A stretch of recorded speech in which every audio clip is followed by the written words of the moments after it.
Quorum being present, I'll call this 2016 special town meeting to order.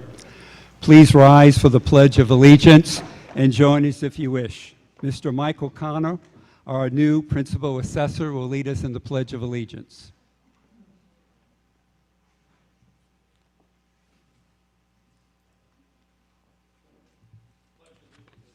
To the flag of the United States of America and to the republic for which it stands, one nation, under God, indivisible, with liberty and justice for all.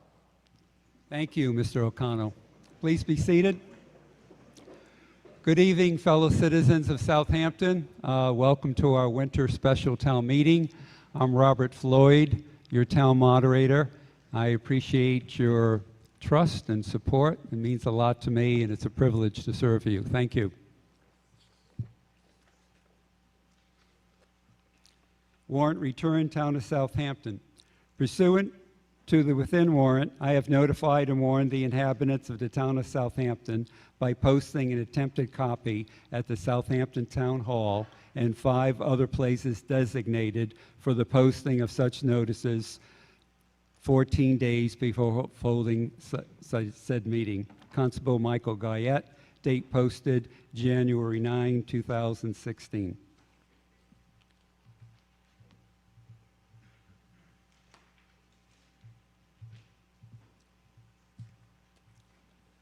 The bathrooms are on either side of these doors if anyone needs one. This town meeting will be taped, as is our usual practice now, by Community Access Commercial Free TV, Easthampton Media, or Channel 191. It is scheduled to be broadcast in a couple days at 6 o'clock. Thank you, Easthampton Media, Channel 191. Our town meeting is a business meeting of Southampton. Our legislative session, called pursuant to a warrant that lists the only topics on which our meeting may actually take action. My role as your town moderator is to facilitate, to provide an open process that our voters trust, and to administer rules and guidelines in an even-handed manner, not to assure any particular outcome. My responsibility tonight is to be as fair and considerate as I possibly can. Your responsibility tonight is to be the legislative branch of our town government for tonight's articles. Town meetings are convened to approve or not how a town spends its money and to decide what rules to live under. You citizens always have the final say, a true democracy. Tonight, you exercise your freedom of speech. You all have one vote, one single choice, yes or no, for each article. Before you vote yes or no, you individually are free to question, to amend, and to table any motion.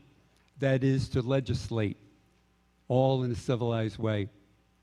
No comments of a personal nature, no naming of names are to be made. Rude behavior, especially shouting, bullying, lecturing, and personal attacks will not be tolerated. Anyone unwilling to comply with these rules will be removed after their 3rd warning. So let this be our first warning. When you are ready to contribute something new, please approach the microphone up front. First come, first heard. State your name and address clearly. All discussions must be relevant to the particular motion before us, the merits or lack thereof for the motion. Please face me, your town moderator, with your opinions, questions, and answers. This is meant to prevent lecturing, bullying, intimidation, and cross-examinations. I will only recognize speakers standing at the microphone unless there's a point of order. And at that point, simply shout out, point of order, and be heard. I will only recognize a motion to move the question, calling a vote, from someone who is standing at a microphone and recognize in due order. Please respect that you cannot speak and then try to move the question. Simply because someone states something, it does not make it true. When a majority leans towards approving or denying, it does not make it true. When a majority leans towards approving or denying, I just said that, it does not make it right by itself. The plan tonight is for you to speak no more than 5 minutes at a time and no more than twice in any article except to correct an error. When you vote, please hold and raise your card high. Only cards are counted, not hands. For the first time in 10 years plus, commercial TV cameras have been invited. They agree to remain in the back of our meeting room or outside the building, not in the aisles nor inside our doors. Thank you for your patience and respecting everyone tonight. These guidelines will assist us in a more efficient meeting. I will entertain hearing any motions to change the order of the articles.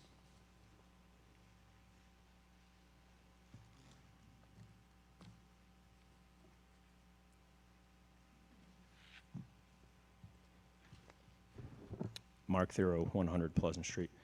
Mr. Moderator, I would just A little closer. I'd like to make a motion that we move Article 16 to Article 3. I didn't hear the number of that article. Article 16 to Article 3. We have a motion to move Article 16 to Article 3, and your reason. My reasoning is there are people here that have child care issues, need to get home to their kids, and also the elderly that may not be able to stay to the end of the meeting.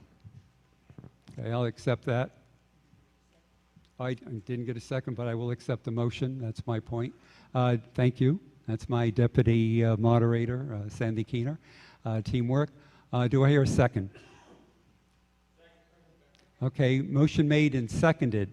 So we're going to vote on to move the article number 16 to Article 3.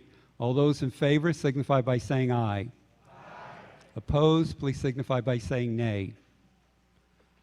Unanimously, Article 16 is moved to the position of Article 3. May I hear a motion for Article 1, please? Mr. Moderator, I move the town to vote to authorize the Board of Selectmen to acquire by purchased, gift, eminent domain, or otherwise, on such terms and conditions as the Board of Selectmen shall determine, temporary easements on the parcels of land shown on plans entitled William E. Norris School, Route 10, College Highway, SRTS Project, dated December 28, 2015, prepared by TEC Incorporated, said plans on file with the town clerk and such property interests within 50 feet of said easements for public way purposes, including but not limited to the construction, alteration, maintenance, improvement, repair, and/or replacements of rights-of-way, driveways, sidewalks, ramps, parking areas, utilities, and/or traffic control devices to be undertaken in connection with Safe Routes to School project at the William E. Norris School, located at the intersection of Route 10 and College Highway, and to authorize the Board of Selectmen to grant such easements in the William E. Norris School and other town properties shown on said plans as may be required under said project, and to authorize the Board of Selectmen to enter into all agreements and take all related actions necessary or appropriate to carry out said acquisitions. I hear a motion, and do I hear a second? Second. Motion made and seconded, and I will point out there is an error in that motion. The street location, I need to hear an amendment to correct that. It states the corner of Route 10 and College Highway. Route 10 is the same as College Highway. I'd make a motion to change it to state located at the intersection of Route 10 and Pomeroy Meadow Road. Motion made, amendment made. Do I hear a second? We're going to vote on the amendment. Any discussion? Seeing none, all those in favor of amending the original motion as read, please signify by saying aye. Opposed, please signify by saying nay. The amendment passes unanimously. Yes. Heather Berdraywitz, Town Administrator. So the Safe Routes to School project would allow us to have Mass DOT fund a project where they would come in and put sidewalks that would go down to Cumberland Farms and connect ourselves up to Pomeroy Meadow where their kids go to school. This project, and the reason it's on the warrant, is we have to get permission from the townspeople to acquire this property.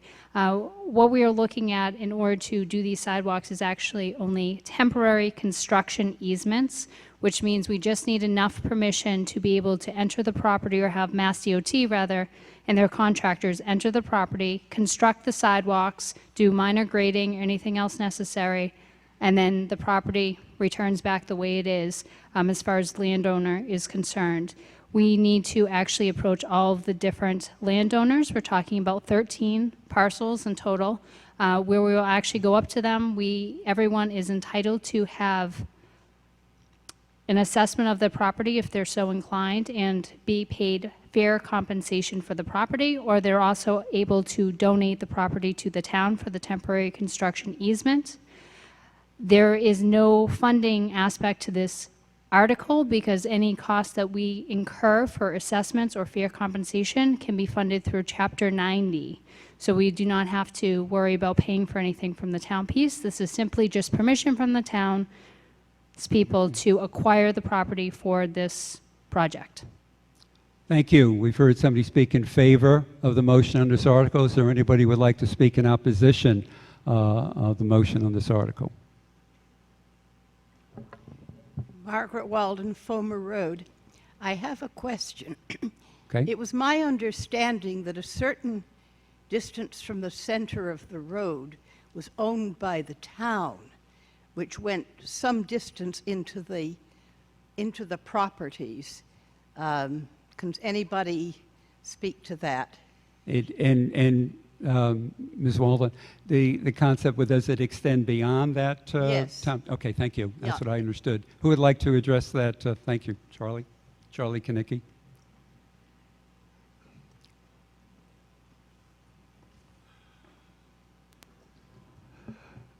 Charlie Kanicki, 146 Valley. As one of the selectmen, I've been working with this project, and Mass DOT has conducted surveys of the entire property areas and discovered that the areas where the sidewalks are going to be constructed do encroach on private property, and that's the reason we need the permission. Thank you. Well, were you concerned about distances, how further into the property, Ms. Walden? I just was concerned about the legality of it. Yeah, okay. He answered, yes, understand. Thank you. Who else would like to speak on this? Somebody's.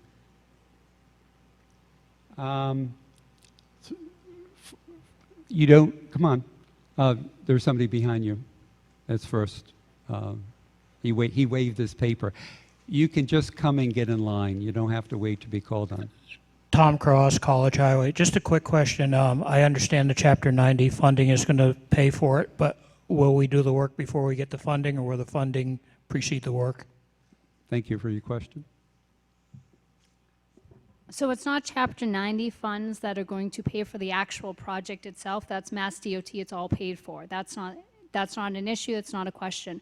What Chapter 90 funds will pay for is if we approach a landowner and we say, we're working on the project Safe Routes to School, you're entitled to a fair assessment or an assessment and fair compensation of the value of your property for the temporary easement, and they say, yes, please assess my property, please pay me my fair compensation, Chapter 90 funds would go to reimburse that portion, which is very minimal.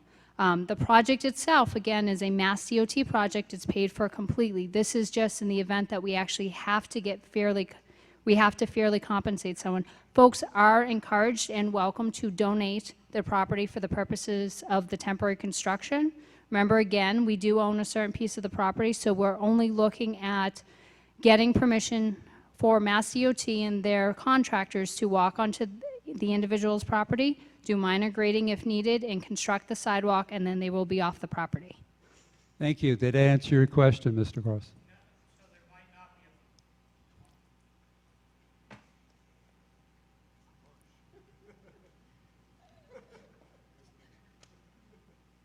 I'm Tom Cross, College Highway. My concern is a funding source if we need it. Is there one in place? Thank you. Thank you.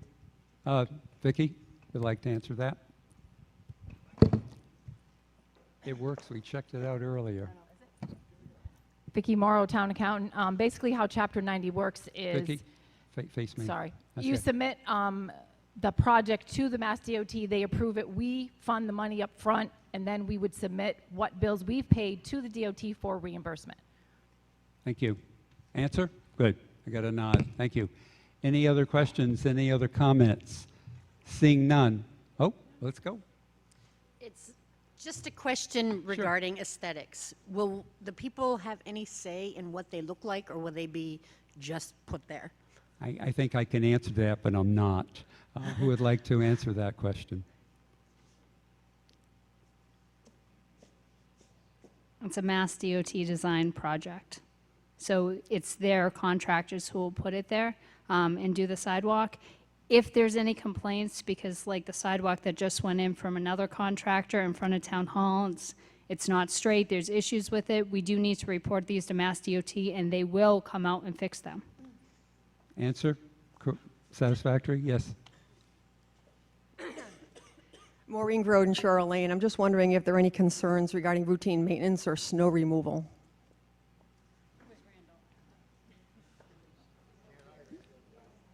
We had a question on snow removal. Was that how I heard it up here? By the way, we searched and searched for rear speakers in this room today. There are none. I was informed that they were weak and needed replacing. So anyone sitting in the back, you're subject to hearing what's coming up from up front. Yes. I was looking for my highway superintendent, who's not here because they can only do one parent at a time. But the answer essentially is that you are responsible for a sidewalk that passes in front of your property. So it would be the landowner's responsibility to clean and upkeep the sidewalk as far as snow removal goes. So I can't see you. That answer your question, Ms. Gargan? Yes. Mark Reed, 166 Brickyard Road. Does this project include the section in front of the cemetery from High Street to Palmer Road in which there's no sidewalk currently?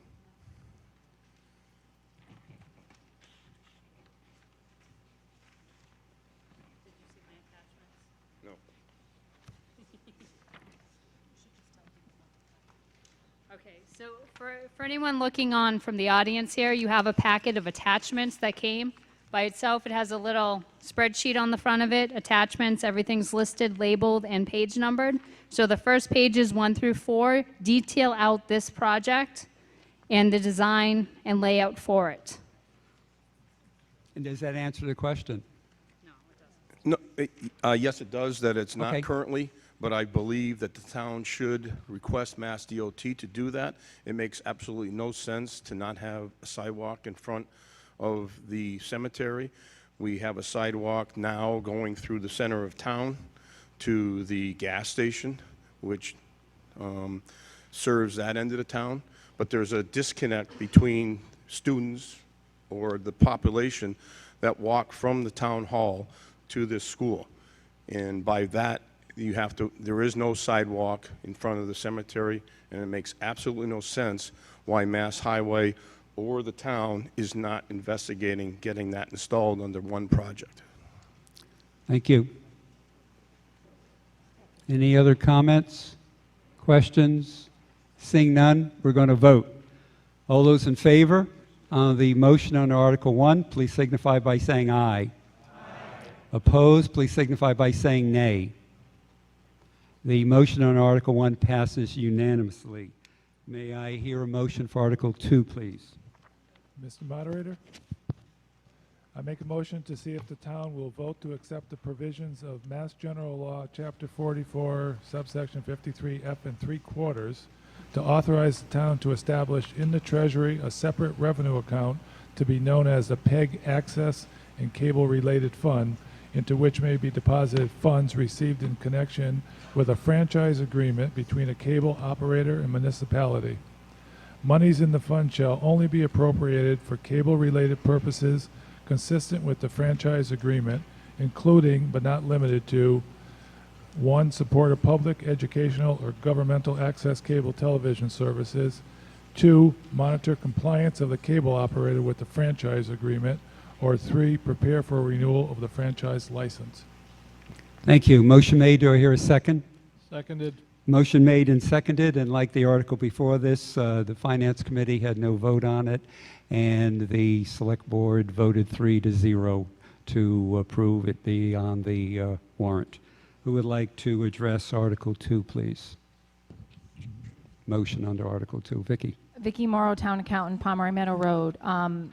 We already have established a special revenue account which we put the funds in, but the state legislature finally caught up with that and put this in the municipal finance part of the law book, and we needed to accept it by the end of fiscal 16, or any funds in that account would have to go back to the general fund. So we want to be able to keep using this for our community television. Thank you. Anybody, thank you for speaking in favor. Anybody want to speak in opposition? Any questions, comments? Seeing none, we'll vote. All those in favor, motion under Article 2, please signify by saying aye. Opposed, please signify by saying nay. Motion under Article 2 passes unanimously. And now we will hear Article 16. Motion under Article 16, please. Mr. Moderator, I make a motion to see if the town will vote to raise and appropriate the sum of $135,000 to supplement the fire department's advanced life support ambulance service to add a second shift for fiscal year 17, contingent upon the passage of a Proposition 2.5 so-called override pursuant to a Massachusetts General Laws, Chapter 59, Section 21C. Motion made. Do I hear a second? Seconded. Motion made and seconded for Article 16, and the Finance Committee recommended this article, and the Select Board voted 2-1 to put this on the warrant. Who would like to address Article 16, please? Motion under Article 16. Who would like to speak in favor? We go somebody speaking in favor, somebody speaking against. Chief? And then we open up for questions.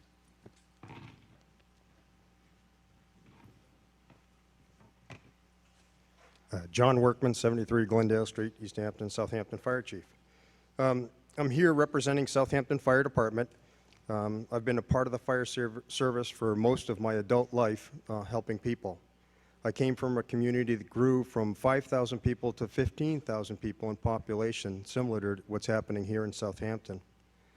An ambulance coming from our station and shaving off minutes in response time can make all the difference in the quality of life realized by a patient after a 911 call.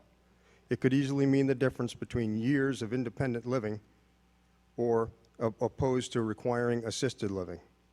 $135,000 cost equals approximately a tax of $50 on a $200,000 home. That's about 14 cents a day.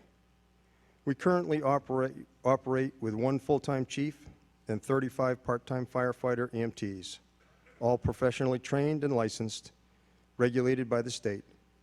Experienced, most of them come from other full-time departments, and we have a wealth of experience that they bring with them. We want to expand this formula to retain experienced members while saving tax dollars. A second shift will provide direct services to the residents of Southampton. Ultimately, the choice of the residents. Thank you. Who would like to speak in opposition of the article?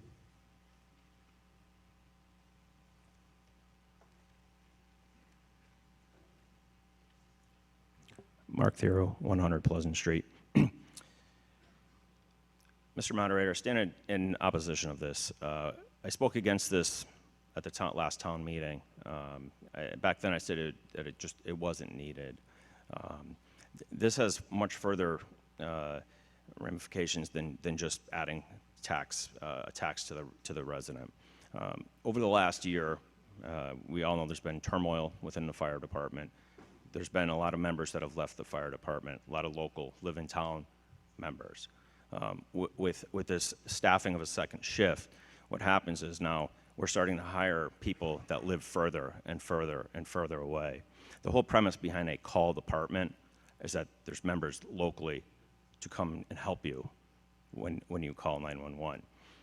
Under this system here, now we're going to staff a second shift, we're going to be looking at hiring people that don't live in this area. So that's great until 10 o'clock at night. But from 10 o'clock to 6 in the morning, we may not have anybody coming to help you. I was just noticing on the last hiring, some of the members, some of the newest employees for the fire department, they live in Belchertown, they live in South Hadley, they live in Russell. So maybe from 2 to 10, you may get the 2 people that are on the ambulance. After that, you're probably going to get nobody. Just recently, the city of Northampton had to come in for a carbon monoxide detector in our town because nobody answered up. This may seem like a great Band-Aid to put on this situation, but I think this requires much more conversation at a town-wide level. This isn't something that we should take lightly. I would like to make a motion that we table this article. We have a motion to table. Do we have a second? Motion to table requires no debate. It requires a 2/3 majority. I will ask for a voice vote first. All those in favor of tabling, basically killing the motion for this article for this meeting, and it may or may not be involved in a second meeting, or another meeting rather, but not for tonight. So all those in favor of tabling the motion on Article 16, please signify by saying aye. Opposed, please signify by saying nay. I'm going to need a count. Take your cards out, please. The counters will count your card, not your hand. So all those in favor of tabling the motion under Article 16, raise your card high.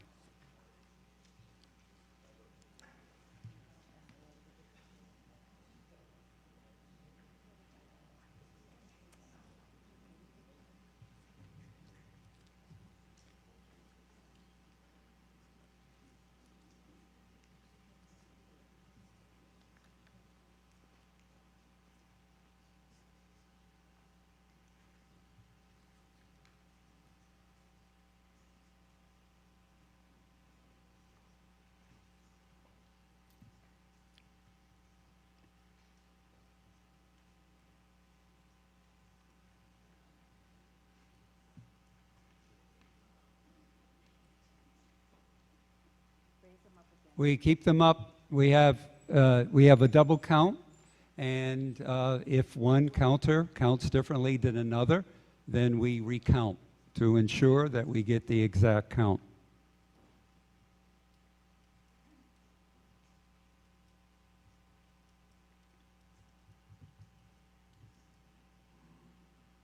And counters, don't forget to count yourselves if you're voting aye. 31. on this 31. side.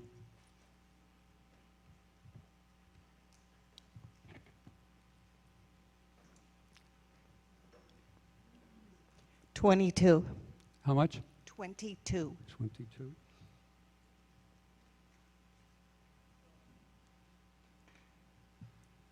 Those opposed to tabling the motion on Article 16, please raise your hands. Nay.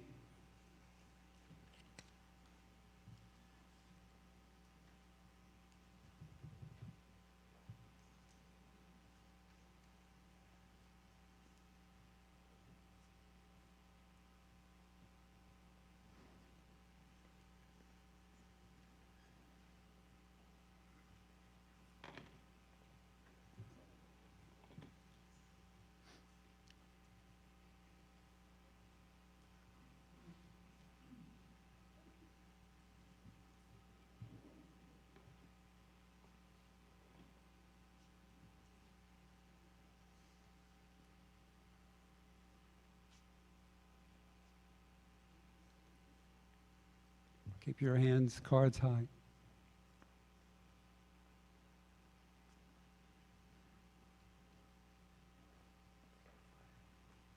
$22. 22.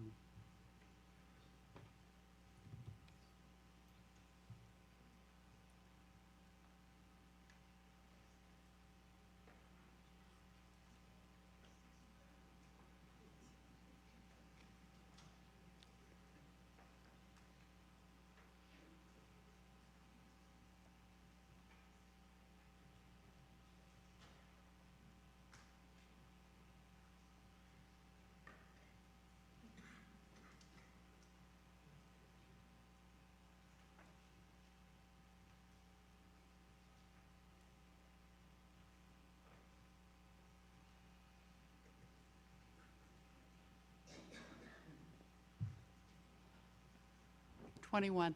21.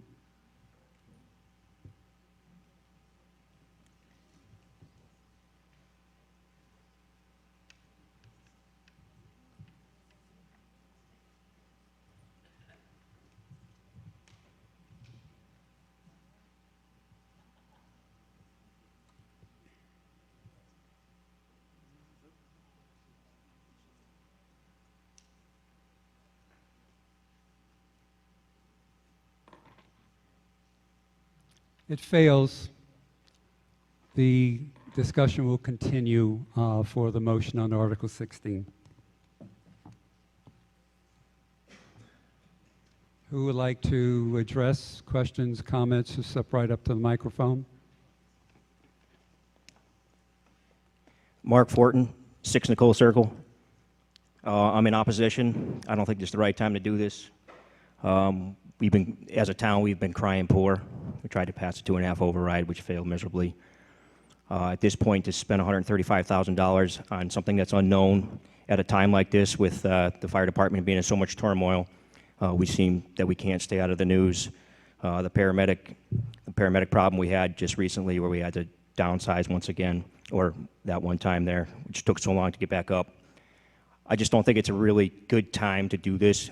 May it be at another time, possibly, but right now, when the town's trying to save money and trying to find ways to cut spending, it doesn't make any sense to me to put a night shift on this department. I would just like to point back to the recent past with other fire chiefs, and where we didn't have any problems like this. We ran as a basic level or an intermediate level, and we never had any problems covering shifts, never had any problems getting people to come in and do the job. And I just don't know why it's different right now.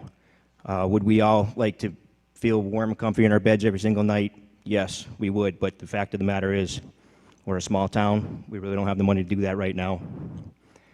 Someday we might, but I don't think it's a smart move right now to be looking forward to putting on an extra shift when, again, there's so much turmoil in the fire department, and we don't have the funds to do this right now.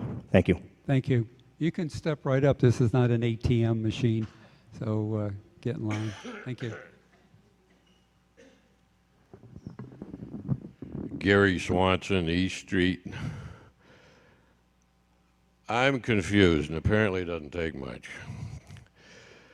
Why are we doing this? This is apparently for FY17, and we usually do our appropriations for FY17 at the annual town meeting.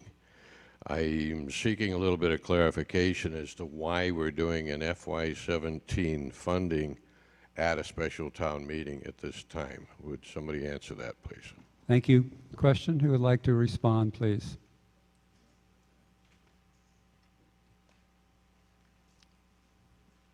John Martin, 106 Clark Street, Board of Selectmen. We had a mandate at A a little town... closer. Pardon? A little closer. A little closer? You can raise it. This is dedicated, yeah.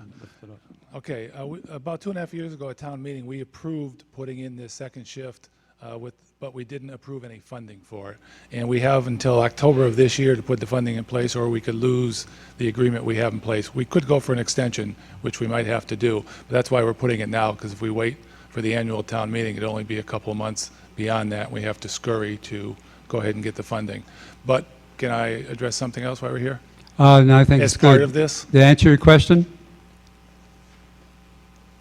it is for FY17, we're just doing it early in order to get our ducks in a row, is that correct? Correct. Answer is yes. Thank you. Back of the line,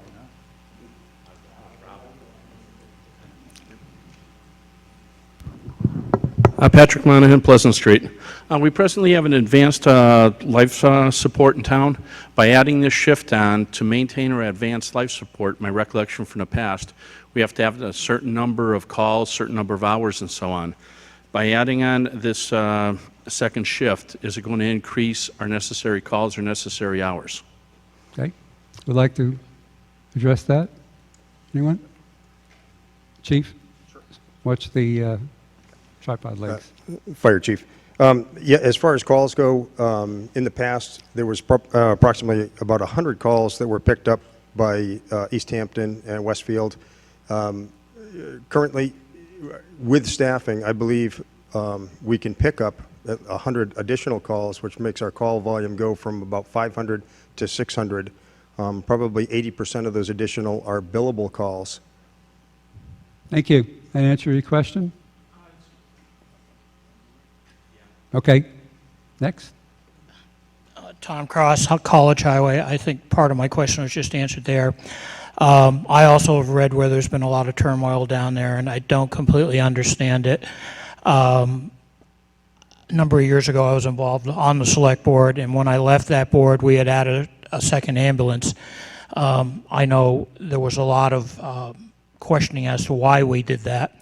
Part of the board's thought then was that we would be able to possibly start doing transports at that time and start what the board is trying to do now, get a full-time squadron of people in there. Apparently it never got done for various reasons, and probably some of it was staffing. I still don't completely understand this, and if somebody can explain it to me. It's been told to me that we have a full staff there now. If we do, why can't we staff both ambulances? Why can't we do transports? Why can't we make money in that department? As I understand it, or did understand it, unless it's changed, there is an ambulance fund. Every second or third year, we made enough money to buy a new ambulance. We used to get in trouble in this town because we made too much money and we were turning ambulances over too quickly. I don't understand why, if we have a full staff, as it was explained to me, if somebody can explain differently, why are we at this point? I know of 2 people in this town that have gone down there and actually asked to work in that department, and they've been told that there is a full staff. Could somebody explain to me why they've been turned away as residents? Thank you, Chief Workman. Full staff is a misnomer. We only have 1 full-time personnel, and that's myself. Everyone else is part-time. The previous acting chief Kalita had originally proposed this because he recognized that there was a need for a quicker response to Southampton residents. When he was acting chief, he had put this forward. He had gotten funding from the town, from the ambulance fund, and with it, he had put forward with selectmen to sign a proposal with the state. Unfortunately, the one step that got missed was there was never any funding to back that proposal, and that's the problem that we're in now. So there's a signed contract with the state saying, yes, we, as Southampton residents, want to move forward, want to move to paramedic care, which is a professional level of care. But there was never any money that was allocated to that. So what he's terming as full-time staffing is really part-time folks. I mean, at the station, we run a day crew 7 days a week from 8 in the morning until 5 at night. And there has to be a paramedic on every day to meet what the acting chief Kalita had put in place. And there's not enough, there's only 6,000 residents of Southampton. There's not enough paramedics to make that happen. So yes, we do go outside to fulfill what had been started. What I've brought to you today is just a proposal for the department to move forward with its commitment to the state at the cheapest possible alternative. The town of Granby, which services about the same size community, has the same type of growth, has full-time firefighters with benefits and vacation and sick time and all the like. And our budget with the $135,000 would be $45,000 less than what the town of Granby has for their fire department, and we would cover an additional 4 hours per day with 2 staff for ambulance. Granted, they would be part-time, but we'd be covering 4 more hours a day than the town of Granby does. So it's really a proposal to start a ball that was already rolling. It's the most cost-effective proposal that we can find. Transports are not so easy just to get into. It's hard to keep staffing just for transports and keep emergency staff available for the town. If on a business model, if that would make money, we would do that, and certainly would not rule it out if on a business model it could make money. Thank you. Thank you. That answer your question? Okay. Yes, sir. I'm back. John Martin, 106 Clark Street. I just want to bring up a couple thoughts, and I want to separate on this fire station issue. I want to separate the fact that somebody may like how it's run, not how it's run, but we're talking about adding paramedics to a shift, a whole second shift. So it doesn't matter if you like the chief, you don't like the chief. We're adding a shift that's going to give us coverage from 8 o'clock in the morning, where we have now, all the way up to 10 o'clock at night. And one of the other speakers was saying, well, we're not going to have coverage from 10 to 6, 10 at night to 6 in the morning. The people that are volunteers will now be able to volunteer the 10 to 6. So we'll have much better coverage, and it's going to cost the average taxpayer $50 on a $250,000 home. It'll allow us to do full billing on the ambulance that we can't always do now, and it will also relieve the Easthampton Fire Department from having to cover us a lot. Because when we had basic and intermediate, they were doing all the paramedic intercept. They were intercepting certain levels. They were billing for it, and we were losing revenue. So I think this is going to increase our billing, increase our revenue, and give a lot more protection for the folks that are getting older, myself included, that will have the best coverage available. So I think you got to separate what you want for your town versus what your opinion is of a particular person. And I've talked to the chief on this before, and we both agree, let's not, shoot ourselves in the foot for $50 a year for the coverage that we need. Thank you. Thank you. I'm going to have you switch your, thank you. Now let's hear from somebody we haven't heard from. And you're next. Bill Kalita, 106 Gilbert Road, Southampton. Former fire chief that started this program with Kyle Miltimore. What happened when the chief says there was no funding in place? That in fact is not true. When I ran that department, I ran it on a budget of $230,000. We responded 24/7 all the time, could staff 2 ambulances without a problem. I never had problem getting people to work for me, coming in after hours, whatever. When I left, that budget was probably close to $450,000. What happened was the chief that the town hired, in my thoughts, is a non-working chief. He shows up 8 to 4, goes home. Any other time, we had a 24/7 chief. That chief was made full-time because he was there to answer calls. You now have a chief getting paid whatever it is, 70, 80,000, whatever, that does not respond on calls. That's why we have a problem. You need 2 people on an ambulance. You pay a chief $80,000, he doesn't do anything at night. Now you've got to call in more people. It wasn't a problem that I started a paramedic service without thought. The other thing he did is we ran 5 days a week, paramedics. When I talked to the state, they were happy we were going to up it to Saturday and Sunday. He came in, didn't want to work weekends, so all of a sudden now we're running 7 days a week, eating up that money. That's where all the money went. My other problem I've got is he keeps asking for money. I just want to interrupt. This is really gets off into a slippery slope, and it's very subjective, but we need to talk about the merits or lack thereof of the motion under Article 16. Okay, again, I'd like to table this. There was supposed to be a survey done to find out what's going on in that department, where's the money going. Right. If we need $135,000 more for a second shift, why did everyone just get a $3 an hour pay raise and $100 a night for coverage? Okay, we'll have an answer to your Thank you. question. Thank you. It feels a lot of personal attack, and I'm sorry that he's not still chief.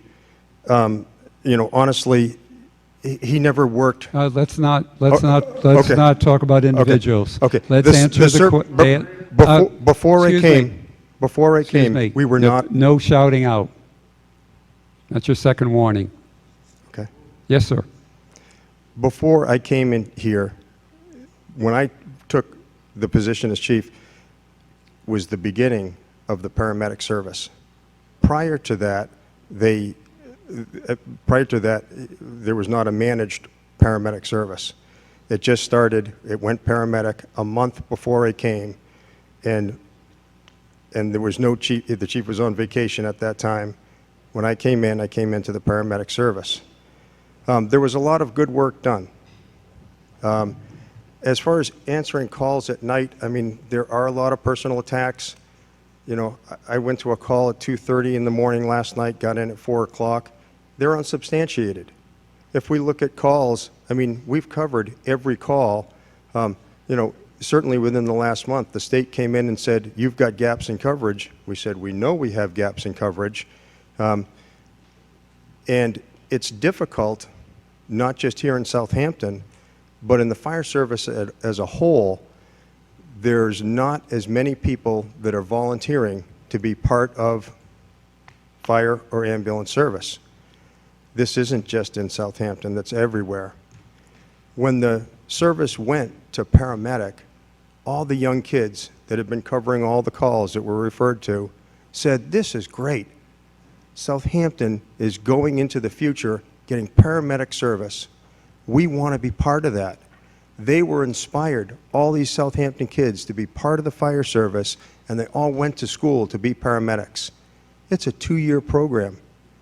These Southampton kids that have gone to paramedic school, not been available for nighttime calls, are now about to come back to our service as paramedic. I'd like to think that what was started as in the paramedic service when I came here and it started, would be available to these kids that have now based their career for what was promised to them 2.5 years ago. Thank you. Thank you. Ms. Moulton, you're in line patiently. You haven't spoke yet. Please step forward. Sorry, I did say you were next, but. Elizabeth Moulton, 115 Pleasant Street. And I would just like to agree with John Martin. I think you have to take whether you like the person running the department out of the picture. My biggest concern at this point is the timing of the request for the override. It's been customary that requests for overrides have taken place at annual town meeting in May, followed by, if they were passed, the 2.5 override vote happening in July.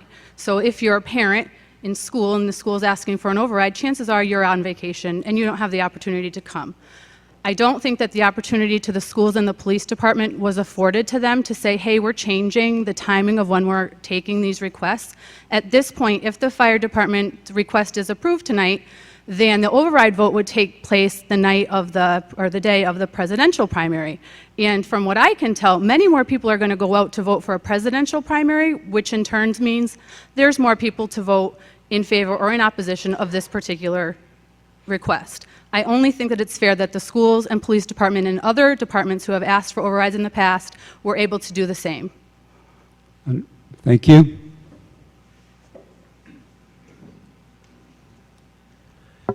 Mark Thero, 100 Pleasant Street. I just want to clarify something. The word mandate keeps getting thrown around. You know, we're mandated to staff a second shift, and I just want to clarify something. There is no mandate by the state to staff a second shift paid second shift at the fire station. The state doesn't care how you do it. There's services around. They have one paramedic at the fire station, and then when a call comes in, it gets toned out and people come in from home. The state does not mandate. You could have a call department 24 hours a day, 7 days a week at the paramedic level if you were able to pull that off. The reason most departments staff during the day is because people are at work. And at night, it's when the people are home, which is why you have a call department at night and paid during the day.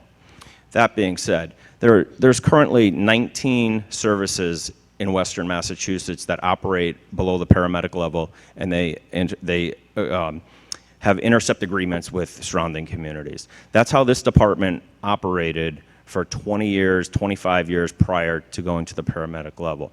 The state did not come to Southampton and say you need to go paramedic level. It was the fire department personnel who had paramedics already on staff operating underneath that medical level. And there were paramedics that lived in town that were able to take that call. Now, since last March or so, there's been over a dozen, approximately, I'll say a dozen people who have left the fire department. Out of that, 8 of them were paramedics, 5 of them were paramedics that could work at night. So in my eyes, to spend $135,000 plus this, last select board meeting, they just approved the nighttime call from $50 to $100 a night to be on call, and an extra $3 per hour if you do go out on a call. It just seems ridiculous for something that we're getting done for a lot less a year and a half ago. It seems like I'm waiting for the next select board meeting where they hand out participation trophies just for showing up to work. Thank you.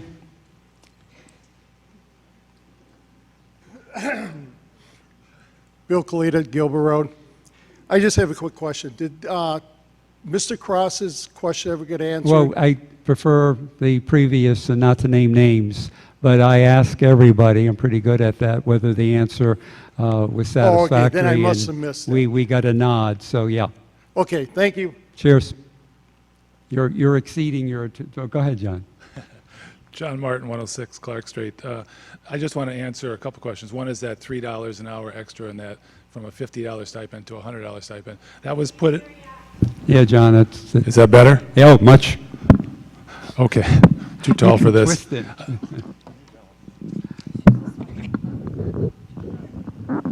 Or take that one. You can tell I was never in a band. I'm good. Are they laughing behind You're me? good. You're good. You're good. You're good. I want to answer that question about the $3 an hour increase and the $50 stipend going to $100. That was done just for this fiscal year out of the current budget to make sure we had staffing that was able to come in and willing to come in. So we're paying a little more to get through the fiscal year to provide the service. The other question was from a prior speaker, said that there was 17, I believe, towns in Massachusetts that had basic service.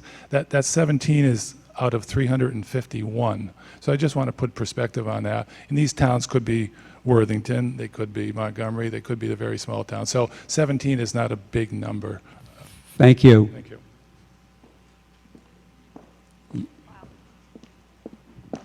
Sorry, I'm short. Thank you for your patience. Oh, thank you. You're welcome. My name is Sharon, 9 Riverdale Road. I'm going to kind of echo with what Liz said.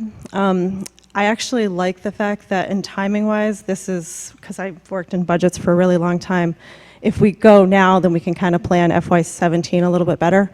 But I'm just wondering, the Board of Selectmen, the town administrator, the finance committee, everybody knew that the school department has tried for 2 years to get an override, and the police department tried for a year.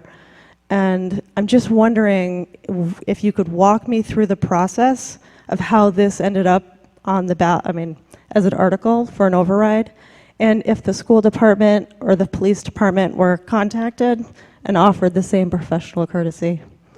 Good point. We're not going to address all of it. We're going to address how this was put on the warrant, and I can answer that. I was in the room, and as any article, it's voted on by the select board to put an article on a warrant, and the finance committee can either recommend or not recommend. I'm holding everyone to the twice speaking unless answering a question proposed to them. Sir, I haven't seen you yet. You step forward.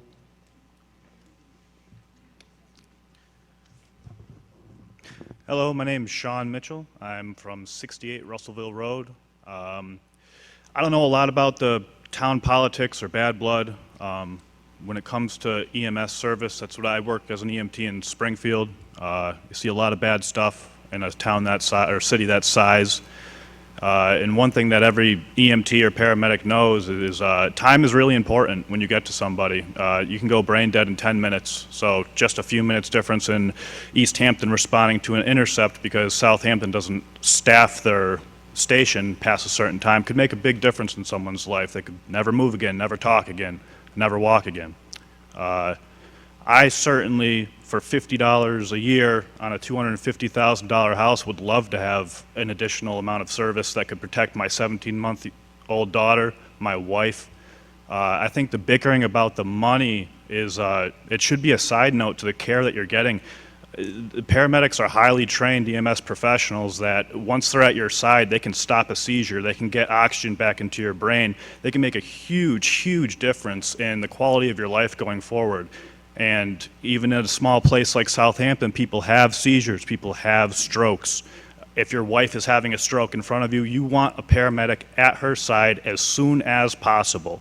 If they're coming from Westfield, it's going to take that much longer, another few minutes. That's a huge difference. And the same thing coming from Easthampton. And another thing about those intercepts is they're beholden to their residents first. Easthampton takes care of Easthampton's residents first, and Westfield will take care of Westfield's residents first. I think Southampton should take care of Southampton's residents and not rely on outlying towns to come help when our residents need it, especially when it could be so detrimental to the quality of life going forward.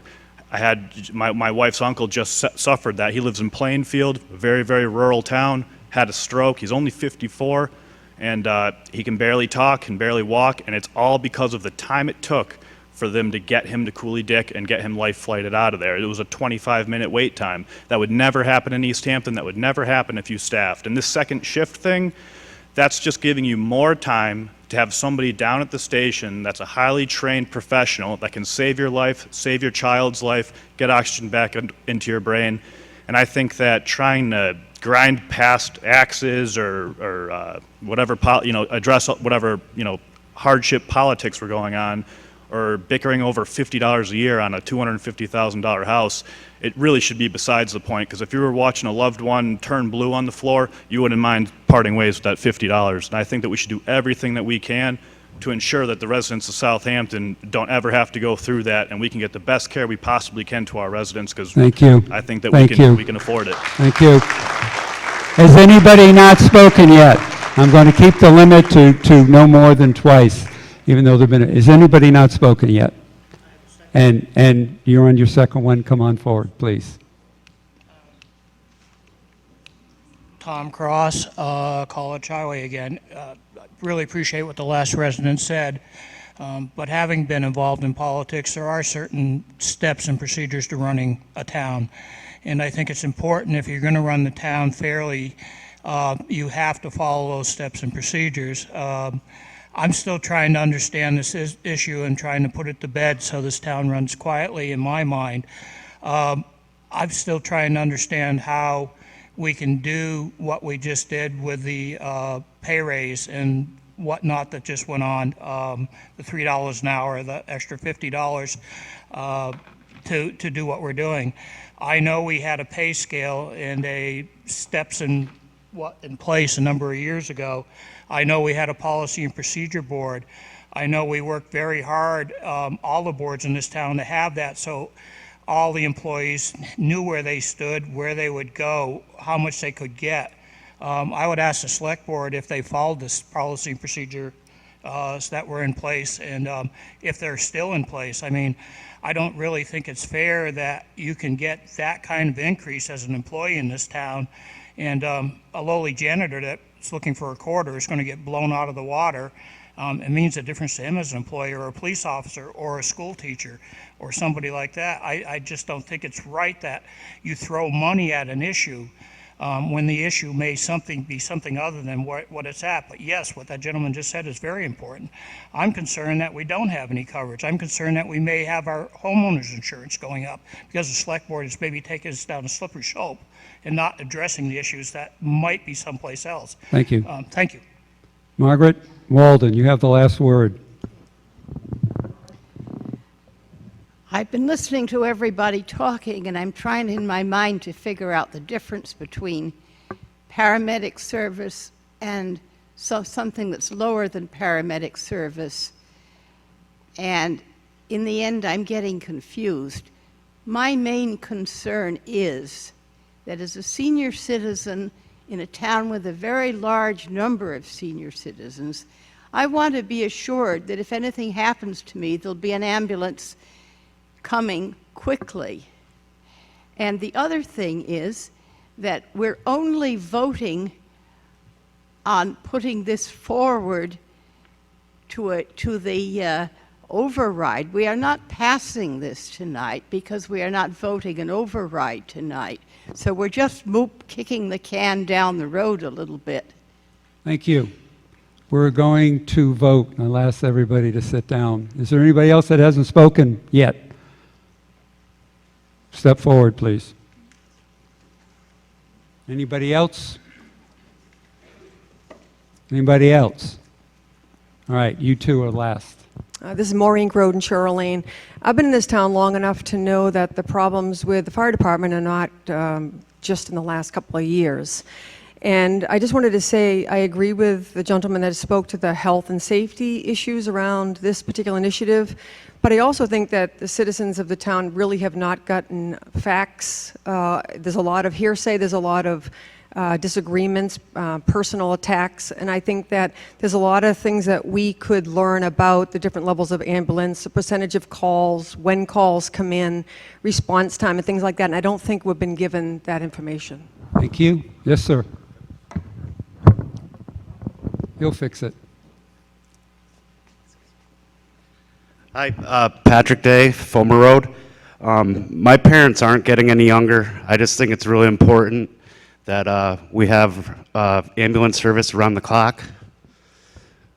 I don't know what's going on with all the politics like the other guy said, but the way this town has grown in the past years, I just think it's really important that we at least do something, whether it's a temporary measure or what we do, but I think we should be staffed around the clock. That's all. Thank you. We're going to vote. Counters, please. All those in favor of the motion under Article 16, please indicate by raising your card high.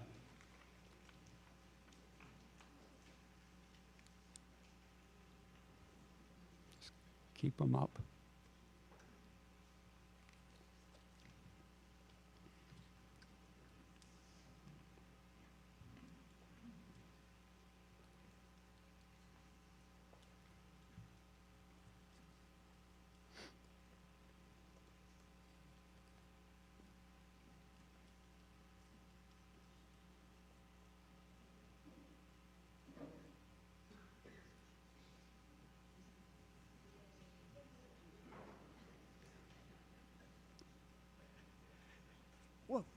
So, 27. thank you.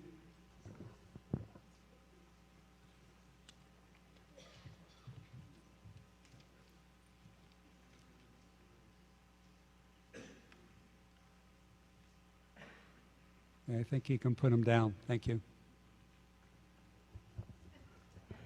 27. 27? Yeah.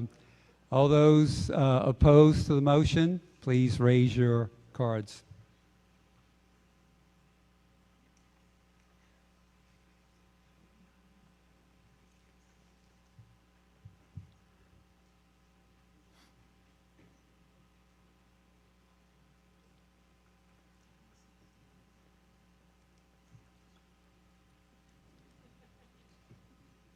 I go to meetings as much as I can in other towns to learn, to observe. And in Williamsburg, they counted 3 times, and I thought, boy, if they can count 3 times, we deserve to count twice also. So, thank you.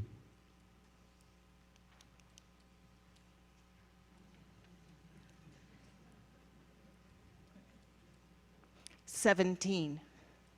17.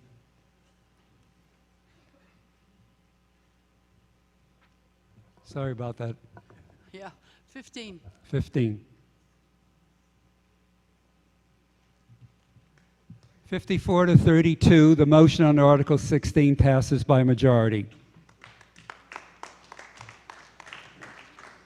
May I hear a motion for Article 3, please? Virginia A. Hart.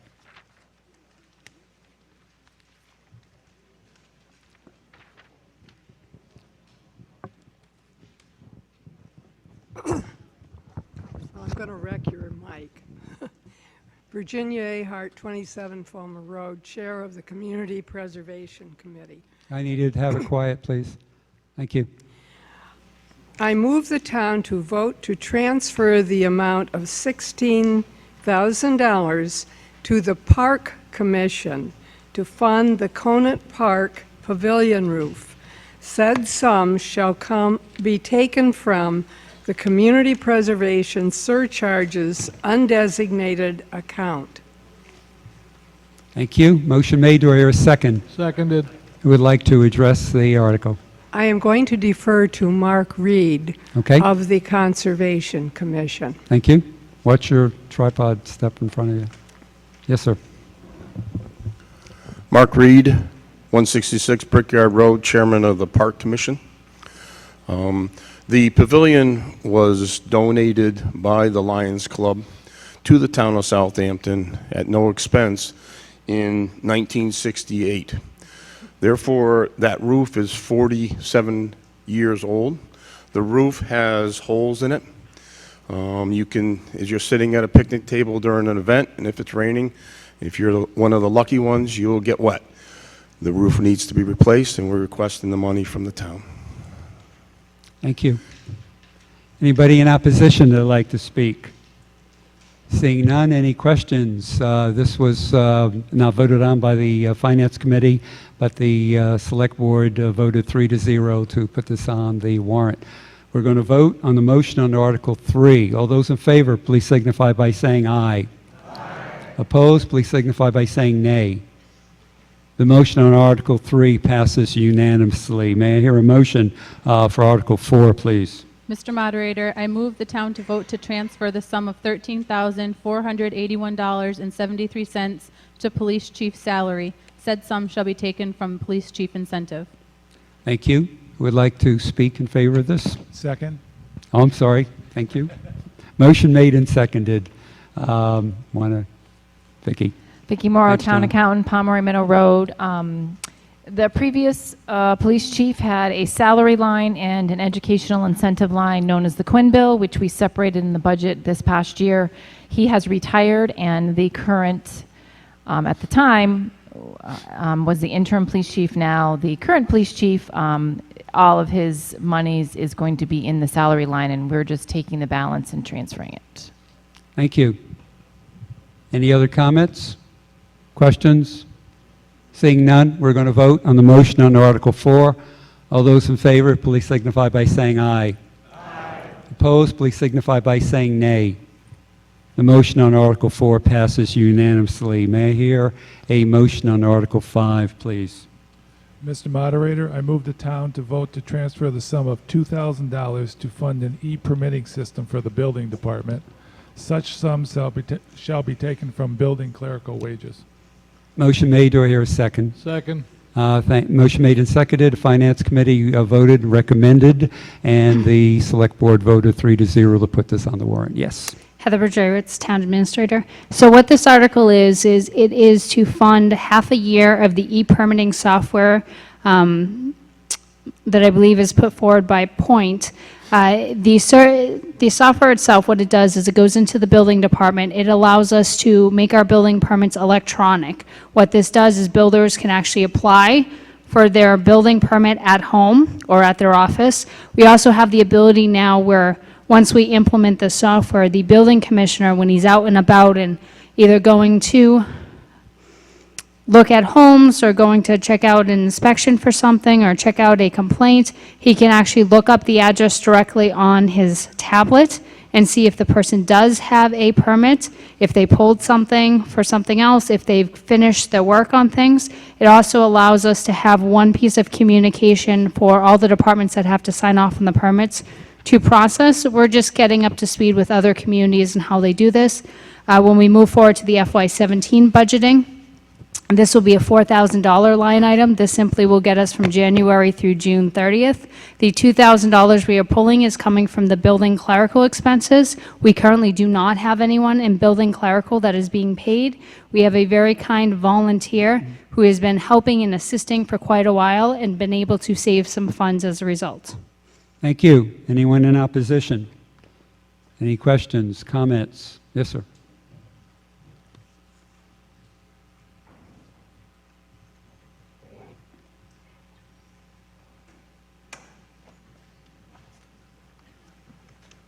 Patrick Monette, Pleasant Street. Will this also include the, such as the fire permits and so on, not just the building permits? Thank you. Initially, no, but the software does have the ability for us to add those in as we move forward. I think the first thing will be to get the building department up and running on it. The fire department and the assessor's office will be able to utilize the software to sign off on the building permits, but as we move forward in years ahead, we can start to adopt other departments and other permits. So that is the hope, to incorporate them in the future. Thank you. Can I answer your question? Yes, good. Thanks. Any other comments, questions? Seeing none? Oh, one more. Come on. If anybody else, just get in line. Thank you.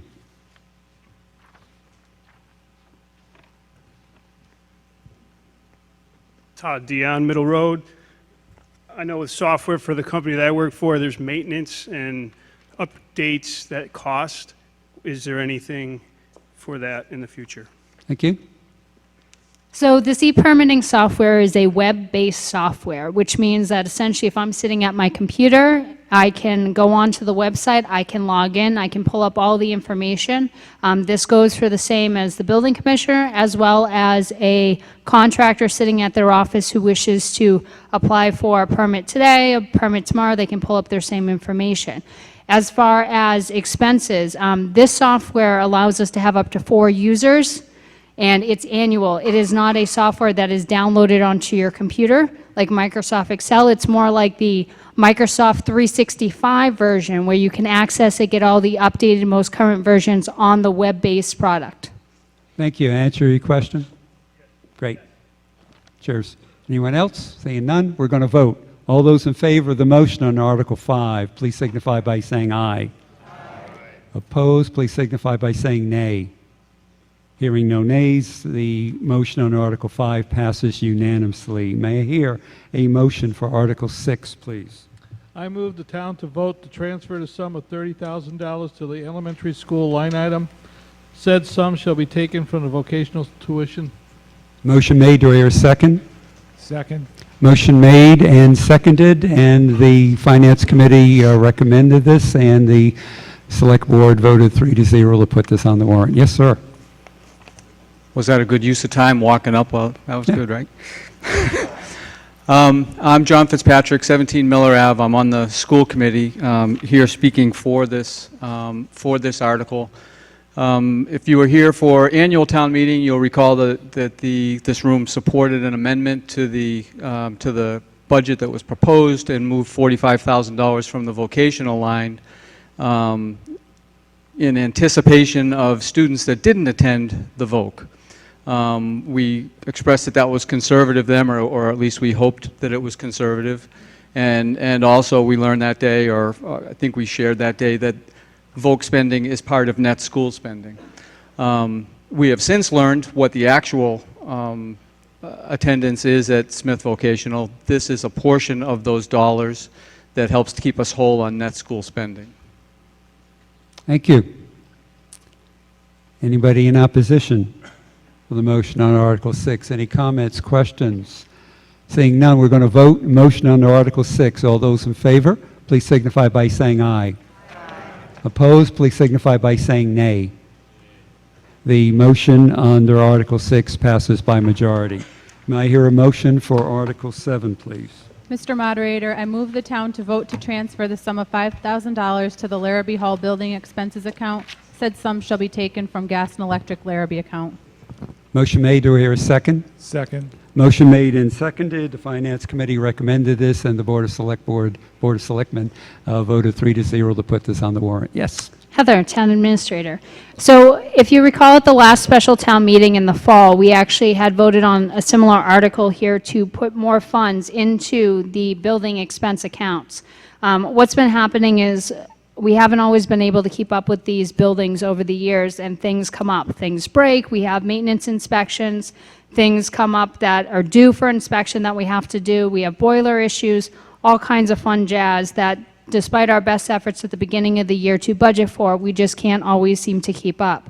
What we're asking to do is to transfer the sum of $5,000 from the gas and electric Larrabee account. At the beginning of the year, as people may recall, there were predictions that the gas and electric bills would likely go up due to the cost of them going up overall. We budgeted extra funds. We ended up being able to go out to bid and actually reduce and get our electricity bills fixed. As of about December 31st, give or take, or a little bit further into this fiscal year, we're only about 30%, give or take, on the gas and electric piece, nowhere near the 50% we had originally guessed. Therefore, our balance with the gas and electric Larrabee being conservative would still give us $8,000. So $5,000 would go to this article, and we'd have additional funds to go to the next article. Thank you. Anyone in opposition to the motion under Article 7? Any questions, any comments? Seeing none, we're going to vote. All those in favor of the motion under Article 7, please signify by saying aye. Opposed, please signify by saying nay. The motion under Article 7 passes unanimously. May I hear a motion for Article 8, please? Mr. Moderator, I move the town to vote to transfer the sum of $2,500 to the Finance Committee Reserve Fund item line. Said sum shall be taken from the gas and electric Larrabee account. Motion made. Do I hear a second? Second. Motion made and seconded, and the Finance Committee recommended this motion article, and the Select Board voted 3-0 to put it on the warrant. Yes. Amanda Kemp, 64 Fulmer Road, member of the Finance Committee. This warrant was originally, motion was originally on the warrant back in the fall, and the question was raised whether or not we were allowed to allocate funds back into the reserve fund. We now have that answer definitively. Mass General Law, Chapter 40, Section 6 does allow us to do that. Thank you. Anyone in opposition to the motion under Article 8? Any comments, questions? We're going to vote. All those in favor of the motion under Article 8, please signify by saying aye. Aye. Opposed, please signify by saying nay. Motion under Article 8 passes unanimously. May I hear a motion for Article 9, please? I move the town to vote to transfer the sum of $5,000 to fund the modification of the Town Hall Police Station building to change the entryway to the booking room in order to comply with the Department of Public Health requirements. Said sum shall be taken from the gas and electric town hall account. Motion made. Do I hear a second? Second. Motion made and seconded. Who would like to speak in favor?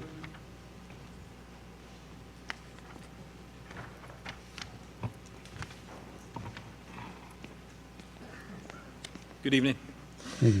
Chief Goyette.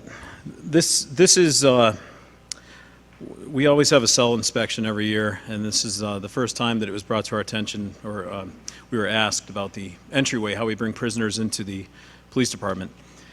And we have our lobby, and that's how we bring them in. The question is what do you do with people that are in the lobby at the time if you're bringing somebody in under arrest? And what we'd have to do is ask them to step out to their vehicles, or if we had to have them come into the department. So the idea is to install a door from the outside of the building to go directly into our booking room. It'll be safer all around for the officers and the public. This way, we're not having to ask people to step out of our lobby. They might be there for whatever reason. And that could be family members of the person we're about to bring in under arrest, or the victim. That's happened before. You have people involved in the situation of the arrest that are already at the station, and now we're bringing in that person under arrest. So it'll alleviate that problem of people facing each other or having to have people leave. Install the door. They go directly from the parking lot into the booking room, and that's the whole point of it. Thank you. For safety. Anyone in opposition to the motion on Article 9? Any comments, any questions? Seeing none, we'll vote. All those in favor of the motion on Article 9, please signify by saying aye. Aye. Opposed, please signify by saying nay. The motion on Article 9 passes unanimously. May I hear a motion, please, for Article 10? Mr. Moderator, I move the town to vote to transfer the sum of $10,000 to the Police Department wage item line. Said sum shall be taken from the operating stabilization. Thank you. Motion made, and do I hear a second? Second. Motion made and seconded. The Finance Committee recommended this. The Board of Select Board voted 2-1 to put this on the warrant. Who would like to address this, please? And by the way, this needs a 2/3 majority to pass. Vicki, yes, sorry, I didn't say. Vicki Morrow, Town Accountant. And going through the budget, the expense report, I noticed that it looked as if the police wages would be short by the end of this fiscal year. Basically, what I've done is I took an average per pay period of what the policemen have been being paid and extrapolated that out to the 26 pay periods, and it came out to be approximately $10,000 short, with a transfer at the end of the year from the education incentive that we would no longer pay to one of the police officers. We could transfer that, and we would still need about $10,000, give or take what happens with overtime, part-time people, and whatnot to fill the shifts that Chief Goyette would need. Thank you. Anybody would like to speak in opposition to the motion under Article 10? Are there any comments? Any questions? All right.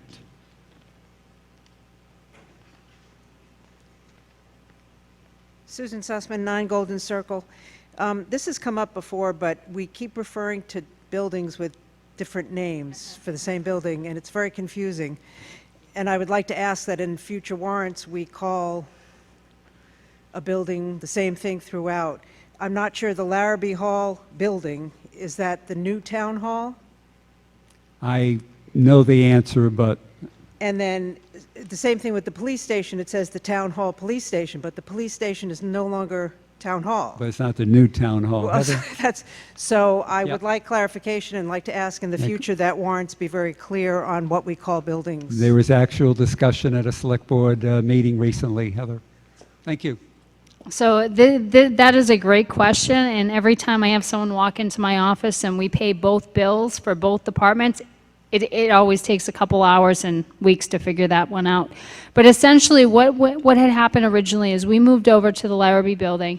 It was a request of the Board of Selectmen at the time that we maintain calling the police station the Town Hall building, because at the time it was a belief that, we would eventually move the police department. It's not really a suitable building for the police department. We didn't want to call it the police department at the time, and we called the new Larrabee building the Larrabee building. So when you see Larrabee building referenced on any of these expense accounts, they're talking about what we currently know today on 210 College Highway as Town Hall. When you see Town Hall, it is what you know today as the police station on East Street. We are looking, I didn't come up with this, folks.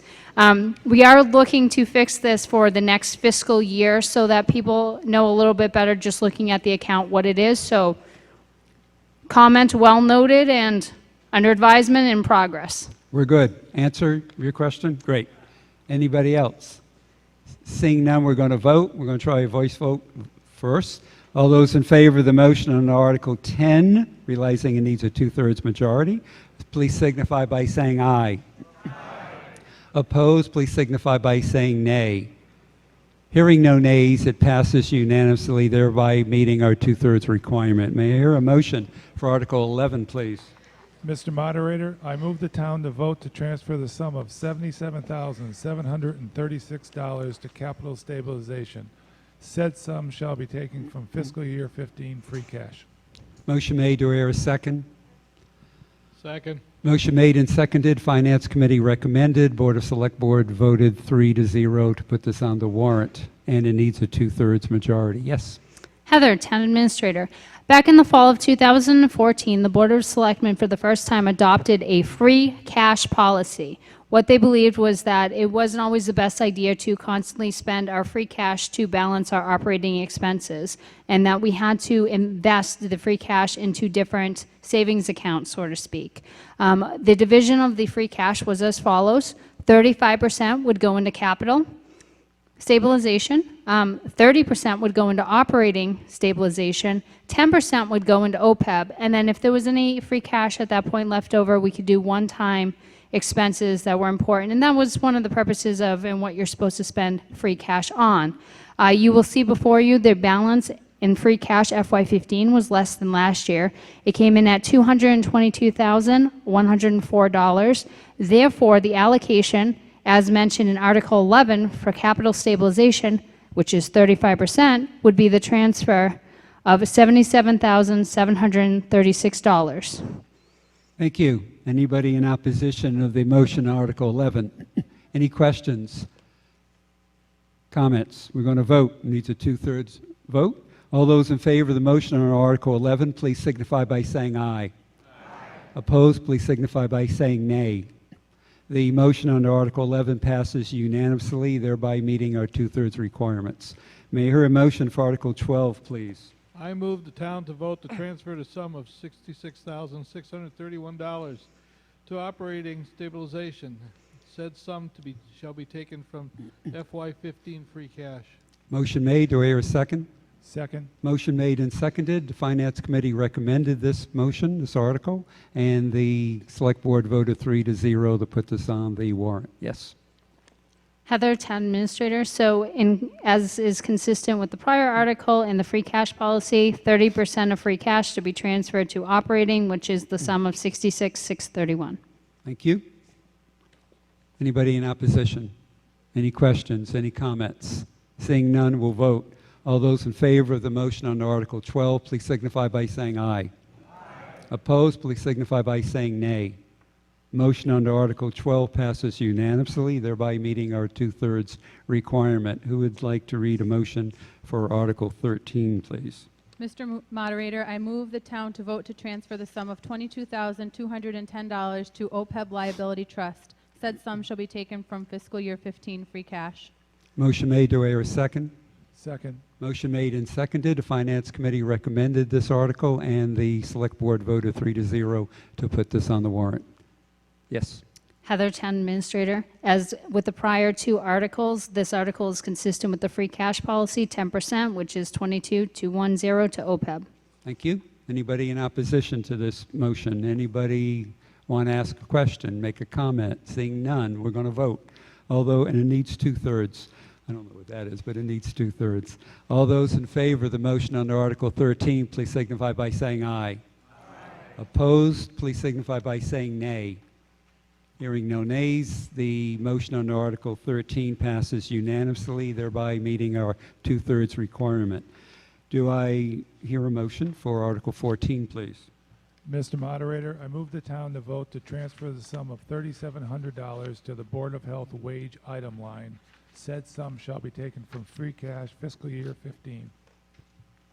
Motion made. Do I hear a second?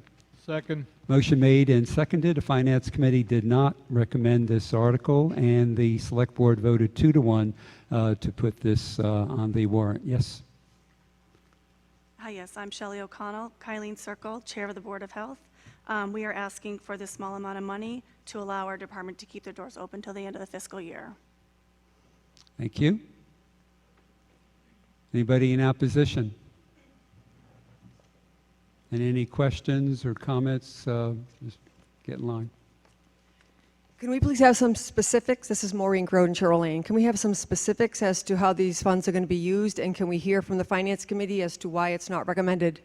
Well, Finance Committee's right here to answer your question. Michael Rosenberg, 144 East Street, Chairman of the Finance Committee. So I will do my best to paint the picture of what's happened over the last year in regards to the salary line items that you are essentially voting on. About a year ago, the discussion of staffing in the Board of Health and the Health Department came up. Options were brought forth whether to have one full-time health agent or two part-time health agents. The Board of Health chose to hire two individuals to do the job normally served by one person. Those job categories were reviewed and ranked by the PQB, the Personnel Policy Procedure Board. The salary range for that was between $17 and $24 an hour at 31 hours per week. Let's see here. Right. Yes. And at the I'm sorry here. So that was for the one-person or two-person option. The position was advertised, it was interviewed, and individuals were hired at salaries within that range, $21.50 an hour. This article is asking for a 10% raise to the members or to the employees of the health department. a 10% raise, as discussed with select board members at our finance meeting, we discussed this, seemed rather high. There is an article in here for a 2% increase, which is based off of union negotiation and fairness to employees, which makes sense. But a 10% carte blanche raise to a department for no added responsibilities didn't really make sense to us. The positions were interviewed and hired within the basis of the PQB foundations, and the duties haven't increased. We're confused as to why there is the 10% increase if you're working the hours that the Board of Health designed for those employees. They designed those roles so that all duties would be taken care of during that time. The only other item I would like to add, the May 19th, 2015 annual town meeting, an article was put forward by a resident petition. It was to change the health agent salary line to $38,836.80, which would have covered whatever salary range they had intended for the individuals at that time. The Board of Health chose to remove that warrant from the meeting. It is our understanding they were directed by the select board to remove that warrant because they would try to reach that To funding. remove the article under the warrant. I'm sorry, to remove the article so that they could reach the funding at a later date. Now,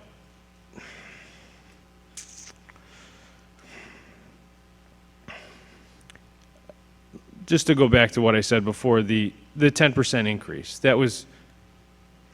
it just seemed off, right? If you interview for a position, you hire a position, you start working in that capacity for a salary, why all of a sudden do you need a 10% increase? And shouldn't the assessor get a 10% increase? Shouldn't the accountant? Shouldn't the treasurer, the highway department? I think it brings you down a slippery slope and sets a precedence of dictating large pay increases for what? I guess, what is the reason for the pay increase? Because we never really got a good reason. We just got a request for $3,700, and that's why we voted against it. We didn't find a reason behind the 10% increase. Thank you. Thank you. That answer your question? I can't see you. I don't know if you're nodding or not. Good? Okay, thank you. Did answer your question. Yes? Hi, yes, Shelley O'Connell again from Kylene Circle. Get a little closer. Oh, sorry. Yeah. Okay. I actually would like to defer the questions off to Charlie Kinnicky, the selectman. We were asked back in May, like it was just announced, to defer and have the article taken off the warrant at that time. I just wanted to say that we actually went to PPB back in the spring, and we were actually graded at the $38,836 dollars annually, and that is where the difference is coming, and that's what we're looking for tonight. Thank you. But I will defer any questions off to Charlie. Okay.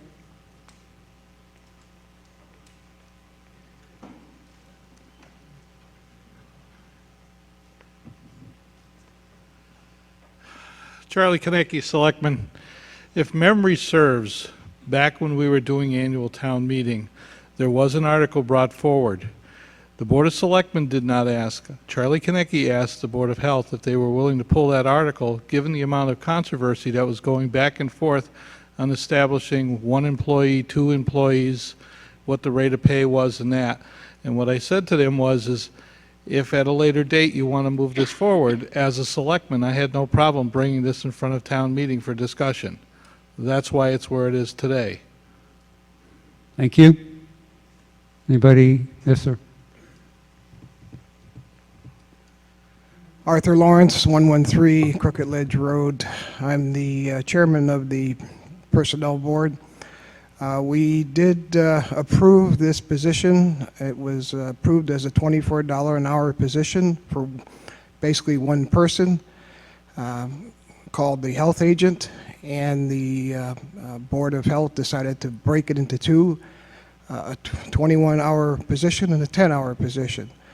At the time, there was not enough funds to support the $24 an hour, so the Board of Health agreed to take $21.50, which is the current amount of money that the agent is getting, and that's pretty much all we did.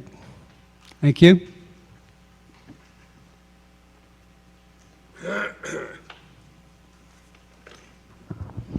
Gary Swanson, East Street.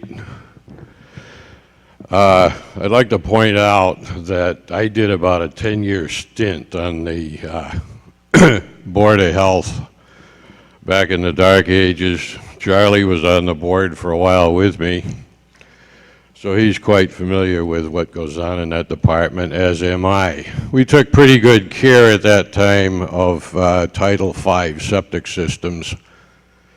But we didn't much care if anybody got sick. We didn't pay any attention to, restaurant inspections, the type of thing that people do expect nowadays. We have new people in town. They expect the kind of service that is necessary for professionals to render. Back then, it was a very sketchy thing. It was all a volunteer thing.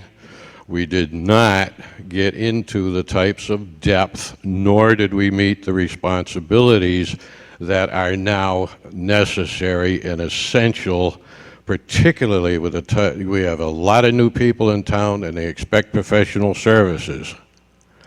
I think it's proper to point out that this particular article for $3,700 has gotten more time than a lot of these, other articles for a lot more money. And that should speak for itself that there is something going on here other than the matter of $3,700. I will hold it at that. Thank you. I would like to very, very strenuously endorse and recommend the passage of this article. I think it's important in order to maintain the kind of services we expect today. Thank you. Maureen Groden, Cheryl Lane. I just want to say that I also was on the Board of Health, and I was on the Board of Health right after 9/11, so we ended up having a lot of activity that focused on emergency preparedness. We also had a lot of activity that was focused on around the H1N1 virus. We were doing clinics all over the place. Our health agent at the time was doing restaurant inspections, 2 of them a year, which is exactly what the recommendation is. So we were doing a tremendous amount of activity, including the Title V's and everything else. We had 2 positions. One was a health agent and one was an administrative assistant, which got paid at different levels because of the level of responsibility. Obviously, the health agent had a lot of certifications and therefore got paid more. This is setting a precedence of taking money from free cash and giving it to a department, and this is not actually something that I think that we should endorse going forward. Any department could come to a town meeting and ask for money to increase people's salary 10%. Thank you.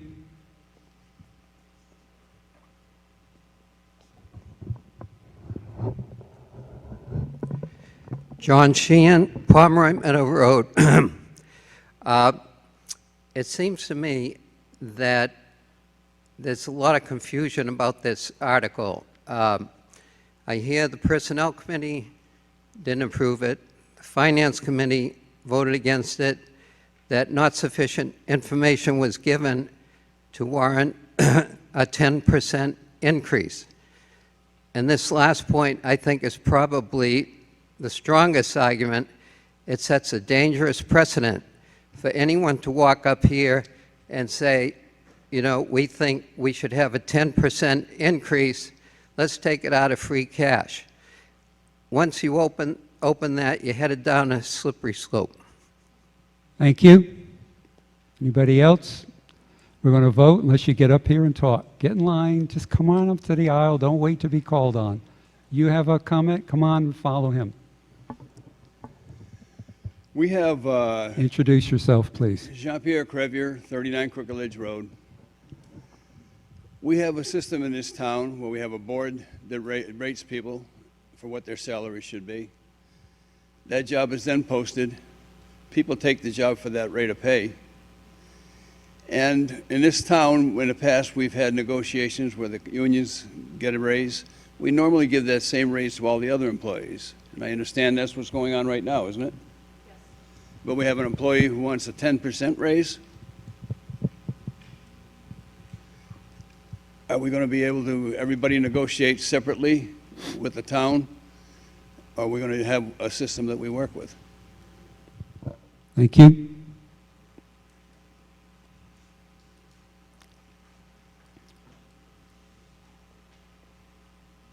Judy Keener, County Road, would like to call the question. I didn't accept the second. I have a policy that I've been doing for years. If I don't see anybody's hands up, we don't need to vote to vote. So, and nobody's coming up to the mic, I won't belabor voting on calling the question. We will vote. All those in favor of the motion on Article 14, please signify by saying aye. Opposed, please signify by saying nay. Nay. The motion on Article 14 fails by majority. Motion on Article 15, please.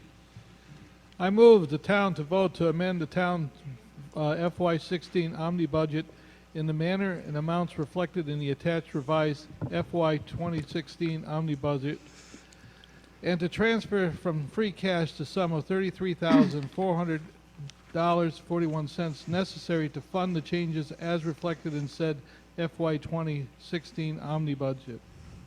Motion made. Do I hear a second? Second. Motion made and seconded. The Finance Committee recommended, and the Board of Select Board voted 3-0 to put this on the warrant. Yes. Heather, Town Administrator. In your attachments, on the very last page, there is a attachment D, which breaks this down for you.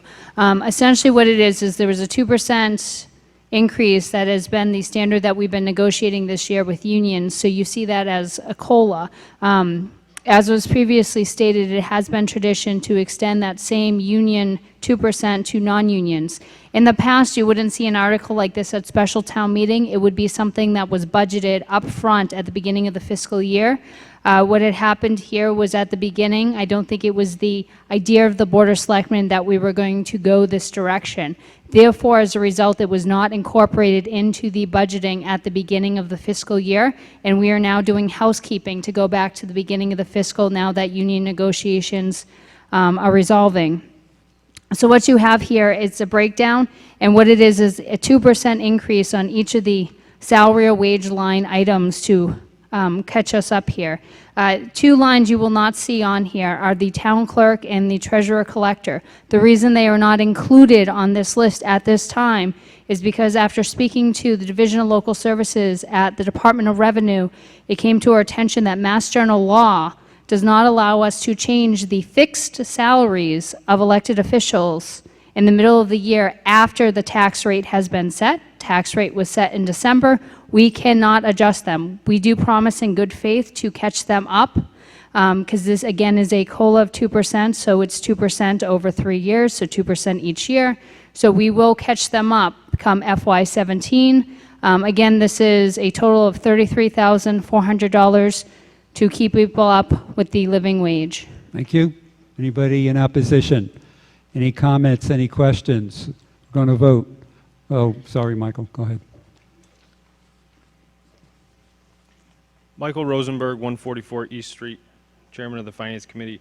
I just had a clarification question. I noticed on here, and we probably should have noticed it earlier, the treasurer collector wages is listed with a 2% increase.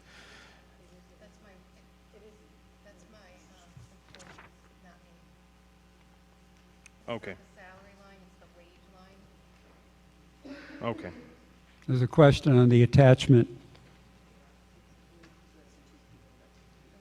Okay. We're good. Okay, we're going to vote. All those in favor of the motion under Article 15, please signify by saying aye. Aye. Opposed, please signify by saying nay. The motion under Article 15 passes unanimously. This concludes our business for the night. I will entertain a motion now to dissolve our special town meeting. Second. All in favor? Opposed? Thank you, Ms. Janine Domina, our elected town clerk, our countess, Officer John Ricci, Easthampton Media, Paul Fish. Thank you for your valued participation. Give yourself a big hand. This special town meeting is dissolved. Safe home.